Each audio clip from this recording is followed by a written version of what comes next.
Welcome to CBR news. విద్యారంగ సమస్యలు పరిష్కరించాలని ఏఐఎస్ఎఫ్ ఆధ్వర్యంలో ఆగస్టు 1వ తేదీ నుంచి జిల్లా వ్యాప్తంగా జీపు జాతను జయప్రదం చేయండి. ప్రభుత్వ హాస్టల్లో పెండింగ్ లో ఉన్న మెస్ బిల్లులు, కాస్మెటిక్ ఛార్జీలు విడుదల చేయాలి. పాతబడిన ప్రభుత్వ హాస్టళ్లకు నూతన భవనాలు ఏర్పాటు చేయాలి. ప్రభుత్వ జూనియర్ కళాశాలలో మధ్యాహ్న భోజన పథకాన్ని ఏర్పాటు చేయాలి.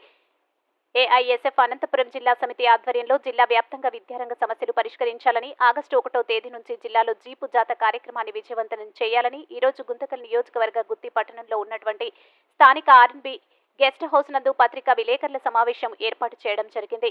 ఈ సందర్భంగా ఏఐఎస్ఎఫ్ నియోజకవర్గ అధ్యక్ష కార్యదర్శులు కోశాధికారి వినోద్ వెంకట్ నాయక్, లక్ష్మీప్రసాద్ మాట్లాడారు. జిల్లా వ్యాప్తంగా దాదాపు 10 రోజుల పాటు హాస్టళ్లు సందర్శన కార్యక్రమం నిర్వహించి 3 రోజుల పాటు జిల్లా వ్యాప్తంగా జీపు జాత నిర్వహించి జిల్లాలో ప్రభుత్వ హాస్టల్లో, పాఠశాలలో, జూనియర్ కళాశాలలో నెలకొన్న సమస్యలను గుర్తించి వాటి పరిష్కారం కోసం అనంతపురం కలెక్టరేట్ కార్యాలయం వద్ద ధర్నా కార్యక్రమం నిర్వహిస్తామని తెలిపారు. ఈ కార్యక్రమంలో ఏఐఎస్ఎఫ్ నియోజకవర్గ ఉపాధ్యక్షులు విజయ్ కుమార్, పట్టణ అధ్యక్షులు కిరణ్, పట్టణ నాయకులు ధనుష్, సునీల్, ఈషా, ఖాళీద్ ఖాన్, రామాంజీ తదితరులు పాల్గొన్నారు.